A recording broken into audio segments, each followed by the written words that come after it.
जल गए सैकड़ों दिए लफ्ज़ों के, रूह को तरबतर कर गए। सजदे में झुक गए सर किताब वाले के, ज़िंदगी के मायने तुम बदल गए। रूह की तरबियत करती हैं किताबें। दिखने में खामोश लगने वाली जिल्दें आवाज़ें दे दे कर पुकारती हैं और खोल देती हैं रोशनी के अनगिनत मौजू पन्ने दर पन्ने। नमस्कार, खुशामदीद और वेलकम टू बातचीत विद रोशनी पॉडकास्ट।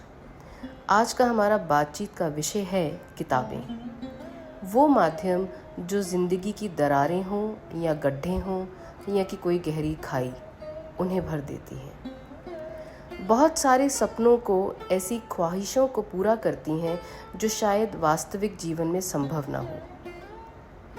तकती हैं ताकों से बेज़ुबान किताबें, खुलते ही कर देती हैं शोरगुल से बेकरार किताबें।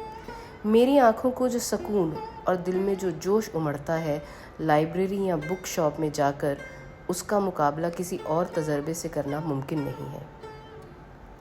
पृष्ठों पर लिखे काले टेढ़े मेढ़े अक्षर जुबां देते हैं रंग बिरंगी इच्छाओं को, सांस फूंक देते हैं बुझे हुए सीनों में। लौ धधक उठती है एक बार फिर से हिम्मत की शोलों में, और थके हारे कदमों में कुछ रवानगी लौट आती है। ऐसा आशावादी प्रभाव होता है किताबों की दुनिया का। किताबों का चुंबकीय आकर्षण मेरे लिए नया नहीं है। बचपन से ही कहानियाँ पढ़ने की ज़रूरत मुझे ऐसे महसूस होती थी जैसे प्यासे को पानी की। स्कूल में लाइब्रेरी तो थी, लेकिन केवल प्रदर्शन के लिए। क्लास 8th में एक नई इंग्लिश टीचर की नियुक्ति हुई हमारे स्कूल में। वो दिल्ली से आई थी। उन्होंने हमें क्लास लाइब्रेरी बनाने के लिए प्रेरित किया, और तब मेरा पहला साक्षात्कार हुआ चार्ल्स डिकेंस से। उनकी लेखनी पढ़कर मालूम हुआ कि दुनिया कितनी बड़ी है और हमारे जैसे हज़ारों और लाखों किरदार हैं इस ब्रह्मांड की किताब में। यहाँ से जो सफ़र शुरू हुआ वो आज भी जारी है। अलग अलग पात्रों के माध्यम से उनकी ज़िंदगी को जीने का, अपने दुख दर्द को उनसे बांटने का, इतिहास से रूबरू होने का, धर्म की गहराइयों में डुबकी लगाने का, और भी अनगिनत अनुभवों को जीवंत करने का। किताबें आपका मन बहलाने का एक लुभावना तरीका तो है ही, इसके साथ जो एक आत्मा की भूख है उसे शांत करने में सहाई है। एक अच्छी किताब हमारे भीतर के सवालों को जवाब ढूंढने में मदद करती है। ये हमारी वो दोस्त हैं जो बिना किसी शर्त के अपने अनुभव हमसे बड़ी ईमानदारी से बांट लेती हैं। इन दोस्तों में मुझे बड़े प्यारे लगते हैं मुंशी प्रेमचंद, शरत चंद्र चट्टोपाध्याय के साथ की हुई बातें, कमला दास की कविताएं, बुल्ले शाह, गुलजार और शिव कुमार बटालवी की प्रेम भरी पंक्तियाँ, और भी न जाने कितने ही ऐसे दोस्त हैं जो आते जाते हमें अपनी बुद्धि, ज्ञान और विवेक की संपदा तोहफे में दे जाते हैं। खुरदुरे मुलायम पीले या सफ़ेद पन्ने, कभी टेप से तो कभी जिल्द में जुड़े हुए पन्ने, कभी इधर तो कभी उधर से इकट्ठे किए हमने। मेरे पैरों को अपने आप ही दिशा मिल जाती है उस ओर जहाँ होती हैं किताबों की रंग बिरंगी निराली दुनिया, जो कि मेरे लिए किसी दावत से कम नहीं है। बिना एक भी पल गवाए मैं वहाँ पहुँच जाती हूँ और अपनी आँखों से समा लेना चाहती हूँ उन सारे शब्दों को कि कहीं कुछ छूट न जाए।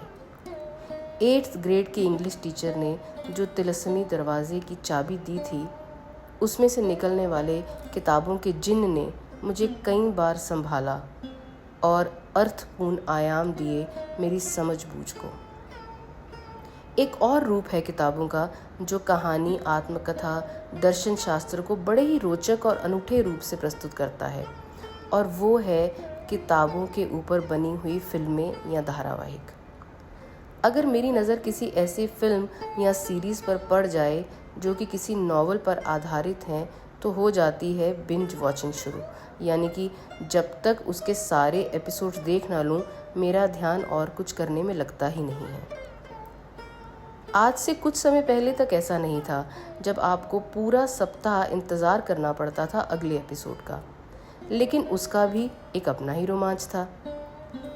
ऐसी एक नहीं, बहुत सारी प्रसिद्ध श्रृंखलाएं बनी थीं छोटे पर्दे के लिए, जैसे श्रीकांत, शरद चंद्र जी द्वारा लिखी हुई, या मालगुडी डेज, भारत एक खोज। और अगर आजकल की बात करें तो विश्व स्तर पर प्रसिद्ध कहानियाँ जैसे हैरी पॉटर और गेम ऑफ थ्रोन्स धारावाहिक हैं, जो अपने आप में तो मास्टरपीस हैं ही, लेकिन अगर आपने वो नॉवल पढ़े हैं जिन पर ये आधारित हैं तो फिर कहना ही क्या। मनोरंजन तो एक बड़ा कारण है किताबों को पढ़ने का, लेकिन कई बार कुछ ऐसे दौर से आप गुजर रहे होते हैं, ऐसी परिस्थितियों से जो आपको एक विचित्र से एकाकीपन का एहसास कराती हैं, अंदर से जैसे खोखला कर देती हैं। ऐसे में कोई भी उपाय जब काम नहीं आता तो कभी कभी कोई किताब आपके बचाव में आ जाती है। मेरे लिए ऐसी एक सहायक बनी किताब ऑटोबायोग्राफी ऑफ अ योगी। अगर आपने ये पुस्तक पढ़ी है तो आप 100% सहमत होंगे मेरी इस बात से, और अगर नहीं पढ़ी है तो मेरे अनुरोध पर एक बार ज़रूर पढ़ लीजिए। इस पुस्तक में आपको अनेकों ऐसे प्रसंग मिलेंगे जो आपको जीवन के प्रति एक नया दृष्टिकोण प्रदान करते हैं। जीवन के अनेकों प्रश्न, जैसे कि मैं कौन हूँ, जीवन का उद्देश्य क्या है, इनका समाधान भी इनमें मिलता है। किताबों की बात हो रही हो और हम बात न करें गीता जैसी महान पुस्तक की, ये हो नहीं सकता। बचपन में एक कैलेंडर जिसमें कि गीता सार लिखा था, पापा के ऑफिस में कुछ दसियों साल तक एक ही जगह पर टंगा था, और हर बार उस एक पेज के कैलेंडर को पढ़कर मैं रिवाइज़ करती थी कि बस यही है कुंजी एक जीवन को सफल बनाने की। कर्म कर, फल की चिंता मत कर। ये वाक्य मेरे और आपके जैसे करोड़ों लोगों के जीवन का मूल मंत्र है। किताबें मेरी वो मित्र हैं जिनसे मैं चाहकर भी दूर नहीं रह सकती, लेकिन सत्य ये भी है कि जितनी पुस्तकें पढ़ने की मेरी क्षमता है उससे कहीं ज़्यादा मेरे पास हैं, और इस बात की शिकायत हमारे घर में सबको है। परंतु ये मेरे वश की बात नहीं है, ये मेरे वश से परे की बात है, क्योंकि पढ़कर किताबों को समझे हैं हम, किताबें भी खुदा का नूर होती हैं। आपकी भी कुछ पसंदीदा नॉवल या कविताएं होंगी जिन्होंने आपको समय पढ़ने पर एक सलाहकार की तरह या एक गुरु की तरह आपका मार्गदर्शन किया होगा। कमेंट सेक्शन में लिखकर हमें ज़रूर बताइएगा इनके टाइटल्स के बारे में। आज के समय में जहां किताबें लुप्त होती जा रही हैं और उनकी जगह ले ली है 30 सेकंड्स की रील्स ने, मुझे खुशी है आज मैंने अपने श्रोताओं से बात की एक ऐसे विषय पर जो आज से नहीं तब से है जब कोई लिपि नहीं बनी थी, चित्रों के द्वारा मानवों ने अपनी कहानी कही थी आने वाले समय के लिए। तो चलिए अब लेती हूँ आपसे इजाज़त, जल्द ही मिलूँगी एक बार फिर लेकर जिक्र कुछ कही कुछ अनकही बातों का। तब तक जुड़े रहिए।